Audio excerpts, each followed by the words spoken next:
Nizamabad parliament పరిధిలో ఎన్నికల ప్రచారం జోరందుకుంది. కాంగ్రెస్ ఎంపీ అభ్యర్థి జీవన్ రెడ్డి ప్రచారంలో దూసుకుపోతున్నారు.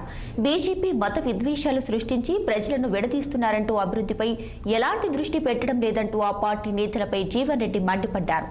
ఇక రైతులు, కూలీలు, నిరుద్యోగుల పట్ల ప్రత్యేక దృష్టి పెట్టి దేశాన్ని అభివృద్ధి పదంలోకి తీసుకురావడానికి కాంగ్రెస్ పార్టీ ప్రయత్నిస్తుందని చెప్పారు. నిజామాబాద్ పార్లమెంట్ పరిధిలో ఉన్న బీడీ కార్మికులు, గల్ఫ్ కార్మికులకు న్యాయం జరిగే విధంగా అనేక రూపకల్పనలు చేశారు.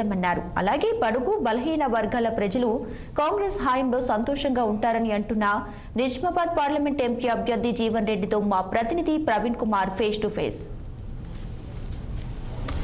నిజామాబాద్ పార్లమెంట్ పరిధిలో ప్రచారాలు జోరుగా కొనసాగుతున్నాయి. అదేవిధంగా మనం చూసుకున్నట్టయితే మనతో పాటు కాంగ్రెస్ అభ్యర్థి జీవన్ రెడ్డి గారు ఉన్నారు. ఏ విధంగా ప్రచారాలు కొనసాగుతున్నాయి అనేది తెలుసుకునే ప్రయత్నం చేద్దాం. ఆల్మోస్ట్ ఒక 1 మంత్ గడుస్తుంది ప్రచారం ఆరంభించి. మొత్తం 7 శాసన నియోజకవర్గాలు కూడా పర్యటన చేయడం జరిగింది. ఇప్పుడు ప్రధానంగా ఏదైతుందో ఈ జాతీయ స్థాయి ఎన్నికలు కాబట్టి కాంగ్రెస్ పార్టీ, భారతీయ జనతా పార్టీ మధ్య పోటీ ఉన్నట్టు కనబడుతుంది.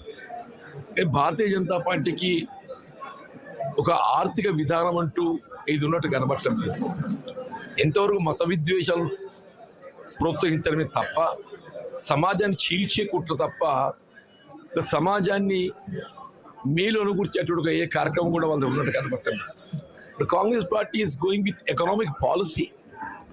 రైతులకు ఏం చేయబోతుంది అధికారానికి వస్తే, రైతు కూలీలకు ఏం చేయబోతుంది, నిరుద్యోగ యువతకు ఏ విధంగా ఉపాధి కల్పించబోతుంది, మహిళలకు, ఆడబిడ్డలకు ఏ విధంగా అండగా నిలబడబోతుంది, ఏ విధంగా పరిశ్రమలు ప్రోత్సహించబోతుంది, ఇవన్నీ ఏదైతుందో కాంగ్రెస్ పార్టీ ఒక నిర్దిష్టమైనటువంటి ఒక ప్రణాళికతో ముందుకు తప్పకుండా గెలుస్తామని విశ్వాసం కనబడుతుంది. మనం చూసుకున్నట్టయితే ఇప్పుడు మనకు బీడీ కార్మికులు కానీ, గల్ఫ్ బాధితులు ఎక్కువ మంది ఉన్నారు. వాళ్ళ కోసం ప్రత్యేక దృష్టి ఏమైనా పెట్టాల్సుకున్నారా? తప్పకుండా ఇవాళ ఏదైతుందో సరే, ఇది ఎన్నికల ప్రచార సభ.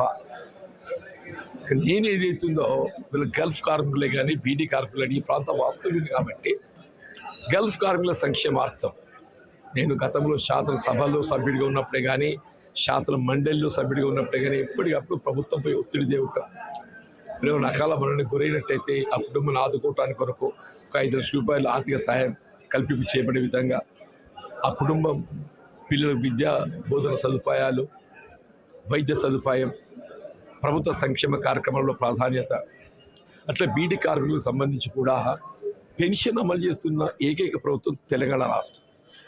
కానీ ఏమేమి కొన్ని ఆంక్షలతోనే అమలు చేస్తున్నారు. ఆ ఆంక్షలతో ఏదైతుందో బీడీ కార్మికులు అందరూ కూడా దాని లబ్ధి పొందలేకపోతున్నారు. వీళ్ళ కాంగ్రెస్ పార్టీ ఏదైతుందో మేము ఎన్నికల ప్రణాళికలు పేర్కొన్నాం.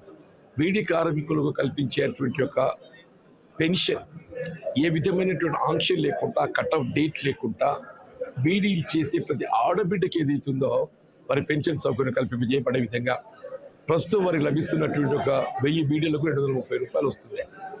అది గిట్టుబాటు కావటం లేదు. కనీసం 1000 బీడీలు చేస్తే 300 రూపాయలన్నా కూలీ కల్పింపజేయబడే విధంగా మేము కార్యక్రమం ముందుకు పోతున్నాం. మనకు ఇప్పుడు మీరు పాత సీనియర్ నాయకులు అయితే మిమ్మల్ని ఏ విధంగా ఆదరిస్తున్నారు? మీకు ప్రచారాలు ప్రజలు ఏ విధంగా?